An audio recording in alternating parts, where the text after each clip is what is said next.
उपस्थित यहाँ पे समस्त सेवा करने वाले सभी शिव भक्तगणों को मैं हृदय से धन्यवाद अभिनंदन ज्ञापन करता हूँ।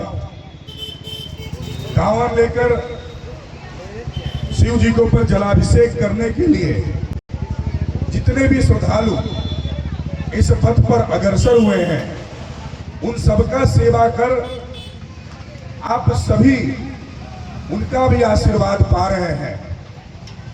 और सबसे ऊपर तीनों देवों के देव महादेव शिव जी का आशीर्वाद तो आप लोग के ऊपर संपूर्ण रूप से जो है बन रहा है।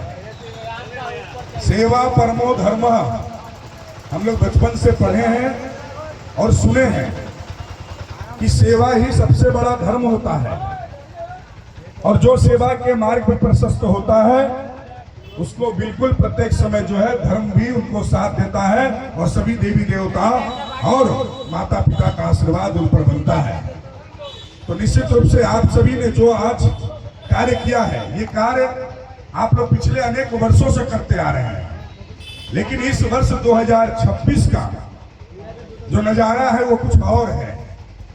ये दृश्य बता रहा है कि सनातन धर्म बंगाल में अपनी जो है ऊंचाई को स्पर्श कर रहा है।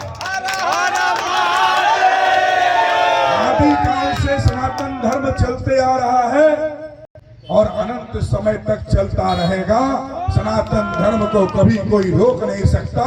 कभी कोई असुर शक्ति, अधर्म शक्ति, असत्य की शक्ति आकर के धर्म के मार्ग पे प्रशस्त होने वाले देवी देवताओं के साथ चलने वाले सूर शक्ति को कभी भी परास्त नहीं कर सकती।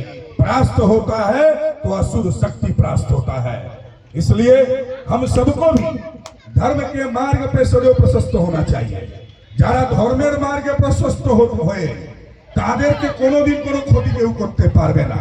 হতে পারে মাঝখানে কিছু সময়ের জন্য মনে হবে যে আমরা আঘাত পাচ্ছি, সেই আঘাতটা আরো শক্ত করে শেষে গিয়ে ধর্মের জয় হয়। ধর্ম ছাড়া কারো জয় হতে পারে না, অধর্ম প্রত্যেক সময় শেষ হয়। সুতরাং আজকে দিনে সনাতন ধর্মের জয় দেখতে পাচ্ছি। আপনারা দেখছেন তো তারকেশ্বর ধামে এত বড় শ্রাবণ মেলা চলছে।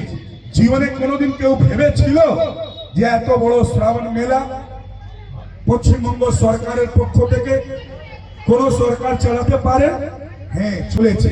কারণটা আপনারা আছেন যারা সনাতন ধর্মের সঙ্গে যুক্ত হয়, সনাতন ধর্মকে এগিয়ে যাবার জন্য, পশ্চিমবঙ্গকে সনাতন ধর্মের কাছে জড়িত করার জন্য আপনারা যে সমর্থন করেছেন, তার পরিণাম হচ্ছে যে আজকে তারকেশ্বর ধামে এত বড় শ্রাবণ মেলা লেগেছে যে সারা ভারতবর্ষের মানুষ এখন আসছে। অনেক মানুষ বলছে যে আমরা কোনোদিন তারকেশ্বর ধামে উড়িষ্যা থেকে, বিহার থেকে, ঝাড়খণ্ড